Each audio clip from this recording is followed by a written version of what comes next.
everybody. Today I'm going to review the Beta C24SL 7-drawer rolling tool cart. Now this is not only a roll-around toolbox, it also features storage the whole way around and a laminated wood top to give you a great space to work on. Now what I want to point out, especially with something like this, that's a very manageable amount of space. But if you had a big 6 or 8 foot long workbench, many times those just turn into a junk collection point in your garage and you never have room to work with. With something this size, it's very easy to keep it cleaned off, and then when you need a space to put something back together or work on it, you're always going to have that. Now also I want to point out it is designed to be used with a vise. Now I have an 8-inch Wilton bullet vise sitting on the top temporarily right now. I have not fully installed it because I wanted to go through that process in this video. Now in addition to that laminated wood top, it also has a steel box frame construction which makes it very rigid and very strong. The total weight rating on the entire unit comes in at 1,500 pounds, but the total unit empty only weighs about 140 pounds. So you can put a ton of tools in there, along with a lot of storage the whole way around, and you're not going to have to worry about overloading it. Now right now I have it stationary against the wall in the garage, but when it comes time to move it, that's very easy to do. There's going to be 2 fixed casters on the side with the vise, and then on the left-hand side of it you can see the swivel casters right here. There's going to be one in the front and one in the other corner that I can't get to. But just by locking one of these is going to hold everything in place.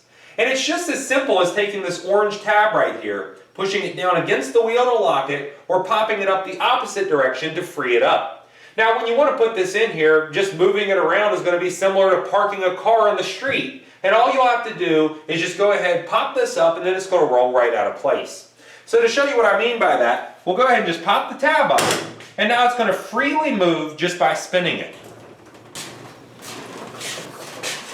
And then once you get it in a position that you actually want to work with and you don't want it to go anywhere, you'll take that same orange tab on either caster, press it down against the actual wheel, and then it's going to be locked into place. Now that I pulled the box out from the wall, you can see exactly what I was talking about as far as storage space the whole way around. Underneath the handle on the side is going to be a built-in paper towel holder with a shelf underneath that I have shop chemicals in. On the rear are 2 different recessed metal shelves. These are not plastic, so you don't have to worry about accidentally cracking or chipping them, and they're going to hold a lot of weight. Underneath I have a piece of 1/2-inch steel plate that we're going to use to install the vise with. And up top I have 4 different sets of heavy-duty bushing drivers. These are extremely heavy. They fit perfectly in here, but the main reason that I kept them on the rear of the unit, let's say somebody comes in and opens up all the drawers on the front. Many times with the standard toolbox that can cause it to very quickly flip over on you. But by having some weight on the rear, it's going to offset that, and it is going to make this a much more stable unit. On the other side of the box, directly underneath of where we'll install the vise, are 2 additional very large recessed shelves. The bottom one is going to be a fixed position, meaning you cannot move it. However, the top one can be installed in the middle position like it is currently, or we could remove some bolts and move it down or up depending on your storage needs. Now I do want to point out that both of these are also made out of metal, and they feature that raised lip the entire way around, and that's going to prevent things from accidentally falling out. And there's one additional purpose that I've found that has been very useful, and that's with power tools that have belt clips included.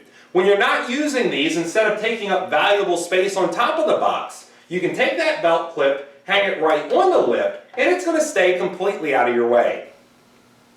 Out of the 7 different drawers, there's going to be 3 possible sizes, with the top 5 being exactly the same. They're 23 1/8 by 14 1/2 by 2 3/4 inches. The second from the bottom is actually going to have the same width and depth by 5 1/2 inches. And then finally the one on the bottom is going to be the deepest, and it's coming in at 8 1/4 inches. As far as all 7 drawers go, they do share many of the same features. So pulling out the top one, you can see all the pliers inside. And if you notice, it does have an included foam liner already installed. That's going to prevent the actual drawer from getting scratched up, as well as your tools from moving around when you open or shut the drawers. All of them also have something called a self-close mechanism. So you can see it's going to slide very smoothly in and out. When we get almost to the very end, it's going to stop, and then if you press it in at all, it's going to pull itself back in the rest of the way. When you want to secure this for the night, or maybe you just want to go out for lunch, you can take your included keys, go ahead, install them in the lock on the end, twist it 180 degrees, and now your entire box is completely locked. To secure the vise, I'll be drilling 4 different holes that align with the mounting points on the swivel base. And we'll be going through the laminated wood top, through that box frame construction, as well as this 1/2-inch thick steel plate. And the reason I'm going to use this, in addition to just some standard bolts along with the vise, is the fact that I want to distribute that load evenly across the surface of the box frame construction. If I just pop 4 holes through and tighten them up, it could bend that. But by using the steel plate, it's going to distribute the load and have an even clamping force throughout.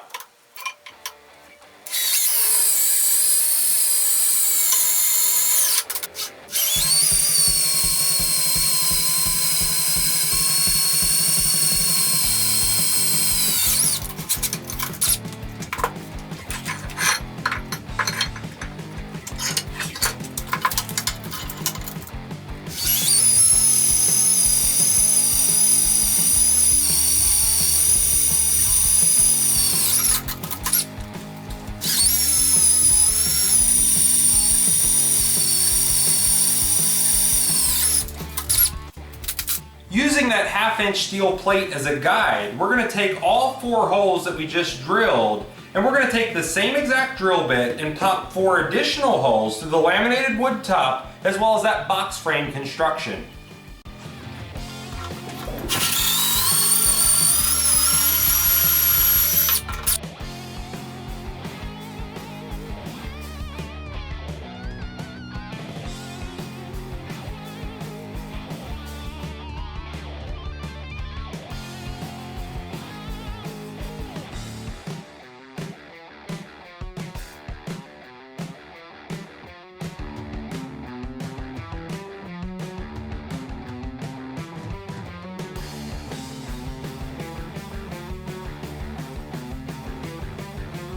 And in just a few minutes, I was able to permanently install the Wilton vise on top of the Beta tool cabinet.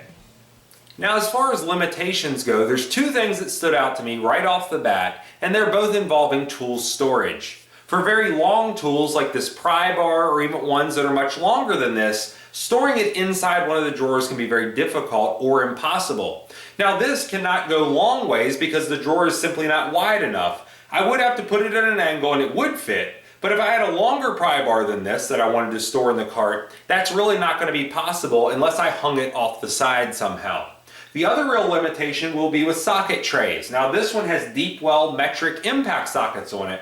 However, it would not fit in any of the top 5 drawers. It would fit in the bottom 2 drawers, but I wouldn't prefer to open those up to look for the sockets I want to use. I like an open top design like the cart next to it. So if you have more than one option or more than one cart like I do, that's not going to be a problem. But if this is your sole cart, just keep in mind where you're going to store those larger and bulkier tools. Another thing to keep in mind is if you go with any of the Beta tool sets, many of them do come with these foam tray inserts. Now, this is a multi-layer foam with a black on top with a bright orange underneath. And let's say you pull one of them out, you can easily spot which one's missing. Now, in this case, this is going to be a metric angled socket wrench set. But the 17 millimeters in my hand, and I can easily see where it goes. As far as usability goes, I really like the height of it. It comes in at just over 38 inches tall. And that's because I'm 6'2". So this is the perfect height for me, and even if you were a little bit shorter, it would still be very comfortable to work in front of. Now, the other dimensions that you want to keep in mind is the amount of workspace you're going to have. If you do install a vise, that's going to cut back a little bit on it. But the overall dimensions of the tabletop is going to be roughly 41 inches wide by 21 inches deep. Now, one of the final questions you might ask yourself is how much weight can fit in one of these drawers? And really, when you load it up with tools, is it going to bind up on you, or is it still going to slide in and out very smoothly? So I decided to put that to the test. I took one of the Swag Off-Road full-size 12-inch by 12-inch by 1.5 inch thick press plates and put them in here. Then I took some various parts of the Skidmore Wilhelm, as well as other tools, completely loaded this drawer down, and you can see just using one finger, it's going to slide in and out very easily. It's not binding up, and it's not making any noises. So it actually works a little bit better than when it is empty, and that added weight makes it run even smoother. So now you've seen Beta's C24SL 7-drawer rolling tool chest for yourself. And when you take into account all the interior storage in the drawers that are completely lockable, as well as that exterior storage the whole way around, it means that you can carry all kinds of things with you around the shop, between bays, or let's say it's your only tool chest in your garage, you can still store pretty much everything in one location. Now the limitations, of course, is going to be tool storage and tool storage options. So if you have big bulky tools or very long tools, they may be difficult to store in this, so do keep that in mind. But having that large work surface on the top really eliminates the need for setting up a workbench or even a table to work on. That's going to give you the space you need to work on an intake, maybe a valve cover, even a carburetor, and you can still mount a vise beside it and have a lot of usable space. Now, as far as I go, I really like the fact that it is waist level with me, and it's very comfortable to work in front of. If you like this video, please click like. If you like my channel, please click subscribe. And thanks for watching.